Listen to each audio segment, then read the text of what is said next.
Hello everyone, આ વિડિયોની અંદર આપણે પોઇન્ટર્સ એન્ડ એરે વિશે ડિસ્કશન કરીશું. આપણને સૌને ખ્યાલ છે કે એરે એ સિમિલર ટાઈપના ડેટાનું કલેક્શન છે. તો અહીંયા આપણે જોઈ શકીએ છીએ કે એક એરે લીધેલો છે જેની અંદર 5 એલિમેન્ટ્સ છે અને આ 5 એલિમેન્ટ્સને આપણે ઇનિશિયલાઇઝ કર્યા છે ડિફરન્ટ વેલ્યુથી. હવે એરેના દરેક એલિમેન્ટને આપણે એક્સેસ કરવા હોય તો એની ઇન્ડેક્સ વેલ્યુથી એક્સેસ કરી શકીએ, એટલે કે x0, x1, x2, x3 and x4. ત્યારબાદ એરે ના દરેક એલિમેન્ટ એક કન્ટિન્યુઅસ લોકેશન ઉપર સ્ટોર થયેલા હોય છે. એટલે જો ફર્સ્ટ એલિમેન્ટ 100 નંબરના લોકેશન ઉપર સ્ટોર થયેલો હોય તો નેક્સ્ટ એલિમેન્ટ 102 નંબરના લોકેશન ઉપર સ્ટોર થયેલો હશે, કારણ કે આ ઇન્ટીજર ટાઈપનો એરે છે અને એક ડેટાને એટલે કે એક એલિમેન્ટને સ્ટોર થવા માટે 2 બાઇટ્સની જરૂર પડે છે. એવી જ રીતે 104 એ થર્ડ એલિમેન્ટ માટેનું એડ્રેસ, ફોર્થ એલિમેન્ટ માટેનું એડ્રેસ 106 અને ફિફ્થ એલિમેન્ટ માટેનું એડ્રેસ 108 છે. ત્યારબાદ આપણને સૌને ખ્યાલ છે કે પોઇન્ટર એ બીજું કંઈ નહીં પરંતુ કોઈક નોર્મલ વેરિયેબલનું એડ્રેસ કન્ટેન કરતો એક વેરિયેબલ છે. તો આપણે અહીંયા આગળ 5 એલિમેન્ટ્સ છે. આ પાંચે એલિમેન્ટમાંથી ગમે તે એલિમેન્ટનું એડ્રેસ સ્ટોર કરી શકે છે, પરંતુ અહીંયા આગળ આપણે જોયું છે કે લખ્યું છે કે p is equals to address of x0. that means એ ફર્સ્ટ એલિમેન્ટનું એડ્રેસ સ્ટોર કરે છે. હવે ફર્સ્ટ એલિમેન્ટનું એડ્રેસ એ 100 છે, તો એ 100 એની વેલ્યુ તરીકે સ્ટોર કરે છે. આ ઉપરાંત આપણે એવું એઝ્યુમ કર્યું છે કે આ પોઇન્ટર છે એ 234 નંબરના લોકેશન ઉપર સ્ટોર થયેલો છે. આ સિવાય બીજી એક વસ્તુ આપણને ખ્યાલ હોવી જોઈએ કે એરેની અંદર એરેનું નામ છે એ બેઝ એડ્રેસ તરીકે ટ્રીટ કરે છે. ધેટ મીન્સ x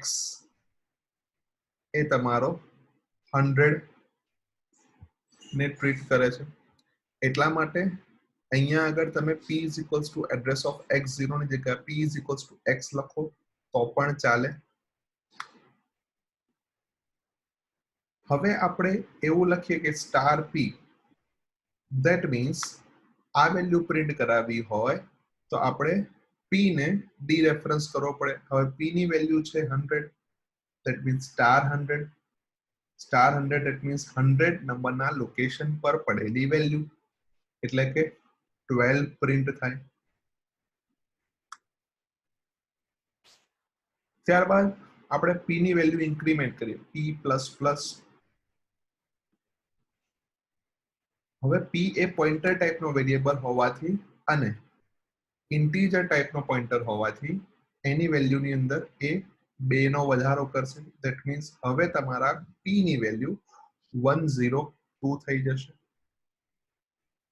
અને જ્યારે તમે એને ડી રેફરન્સ કરવા જાઓ, ધેટ મીન્સ સ્ટાર p લખો છો ત્યારે સ્ટાર 102 એટલે કે 102 નંબરના એડ્રેસ ઉપર પડેલી વેલ્યુ તમને આપે છે, જે આપણા કેસમાં 23 છે, તો એ તમને 23 આપશે.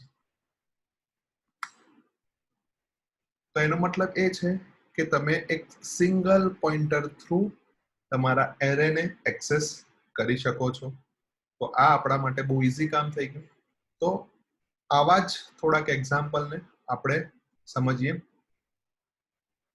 તો સૌપ્રથમ અહીંયા તમને એક એરેનું એક્ઝામ્પલ આપ્યું છે. તમે અહીંયા જોઈ શકો છો કે એક એરે ડિક્લેર કરેલો છે અને એ એરેના 5 મેમ્બર્સ છે. એ 5 મેમ્બર્સને આપણે યુઝર પાસેથી સ્કેન કરાવીને વેલ્યુ લીધેલી છે અને ત્યારબાદ એને સિમ્પલી પ્રિન્ટ કરાવેલી છે.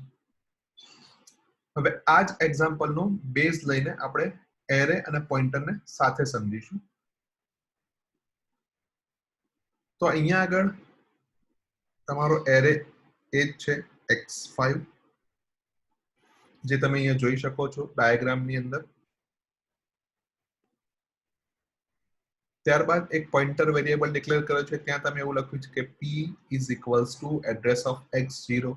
એટલે x0 નું એડ્રેસ 100 છે, તે p ની અંદર 100 સ્ટોર થયેલા છે. હવે તમે યુઝર પાસેથી નોર્મલ વેલ્યુ લીધી, એ વેલ્યુ જે પણ આવી એ વેલ્યુને આપણે એના રિસ્પેક્ટેડ લોકેશન ઉપર જઈને સ્ટોર થઈ જશે. હવે અહીંયા આગળ તમે એક વસ્તુ લખેલી છે સ્ટાર p પ્લસ i અને ત્યારબાદ તમે એને ડીરેફરન્સ કરો છો. તો જ્યારે ફર્સ્ટ ટાઈમ ફોર લૂપની અંદર તમારું કંટ્રોલ જશે એ વખતે p ની વેલ્યુ તો આપણને ખ્યાલ છે કે 100 છે અને i ની વેલ્યુ એ વખતે 0 હશે. ધેટ મીન્સ 100 પ્લસ 0 એ બીજું કંઈ નહીં પરંતુ 100 જ છે. અને જ્યારે તમે 100 ને ડીરેફરન્સ કરો છો એ વખતે તમને વેલ્યુ 12 મળે છે. ત્યારબાદ સેકન્ડ ટાઈમ તમે જશો ત્યારે i ની વેલ્યુ 1 હશે. ધેટ મીન્સ 100 p ની વેલ્યુ તો 100 જ છે. 100 plus 1 that is nothing but આ પોઇન્ટર ટાઈપનો વેરિયેબલ હોવાથી અહીંયા પોઇન્ટર એરિથમેટિક લાગુ પડે છે અને પોઇન્ટર એરિથમેટિક લાગુ પડતું હોવાથી એમાં 2 બાઇટનું ઇન્ક્રીમેન્ટ થશે. ધેટ મીન્સ સ્ટાર 102 કારણ કે આ તમારો પોઇન્ટર છે એ ઇન્ટીજર ટાઈપનો છે એટલા માટે 2 બાઇટનું ઇન્ક્રીમેન્ટ થાય છે. તો સ્ટાર 102 ઉપર રહેલી વેલ્યુ ધેટ ઇઝ 23 પ્રિન્ટ કરે છે. એનો મતલબ એ થયો કે તમારી સિમ્પલ x ઓફ i ની વેલ્યુ તમારા પોઇન્ટર થ્રુ તમે સ્ટાર p પ્લસ i થી રિપ્રેઝન્ટ કરી શકો છો જો તમારો આ p છે એ તમારા x ને પોઇન્ટ કરતો હોય તો. અહીંયા તમે જોઈ શકો છો કે બધી જ વેલ્યુ આપણે પોઇન્ટરની મદદથી પ્રિન્ટ કરાવેલી છે અને જે પરફેક્ટલી જે તમારી x0 ની વેલ્યુ હતી એ જ સ્ટાર p પ્લસ 0 ની વેલ્યુ પ્રિન્ટ થયેલી છે. હવે એનો એક એક્ઝામ્પલ છે. ધેટ મીન્સ 5 નંબરનો એરે છે. ફર્સ્ટ એલિમેન્ટનું એડ્રેસ તમારો પોઇન્ટર સેવ કરે છે.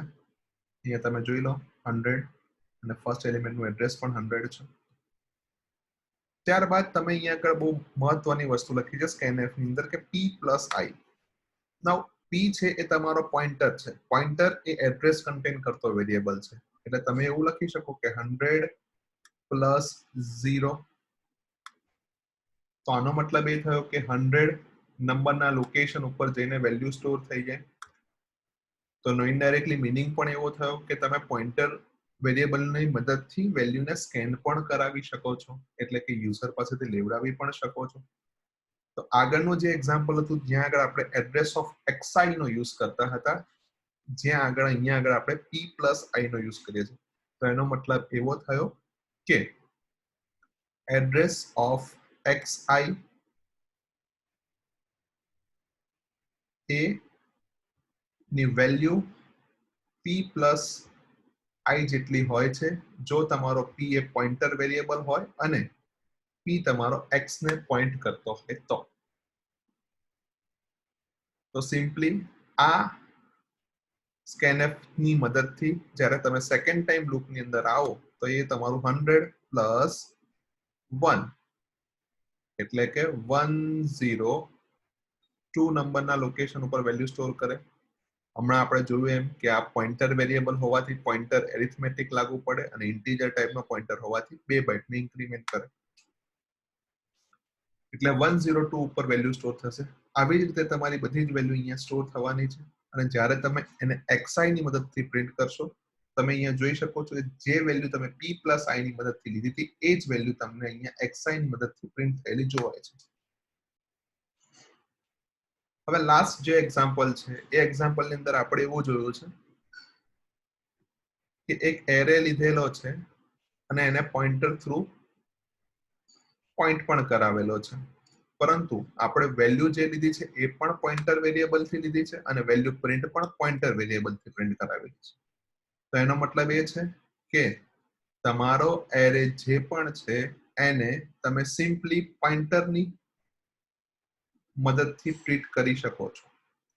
તો આનો ઇનડાયરેક્ટલી મીનિંગ એ થયો કે તમારો વન ડાયમેન્શનલ એરે છે એ અને તમારો સિમ્પલ પોઇન્ટર એટલે કે સ્ટાર p આપણે લઈએ તો એ વન ડાયમેન્શનલ એરેની જેમ ટ્રીટ થાય છે.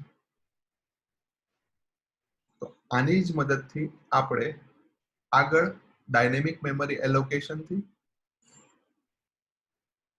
સિમ્પલ એરે થ્રુ પોઇન્ટરની મદદથી સિમ્પલ એરેને આપણે કેવી રીતે એક્ઝિક્યુટ કરવું એ જોઈશું. Thank you.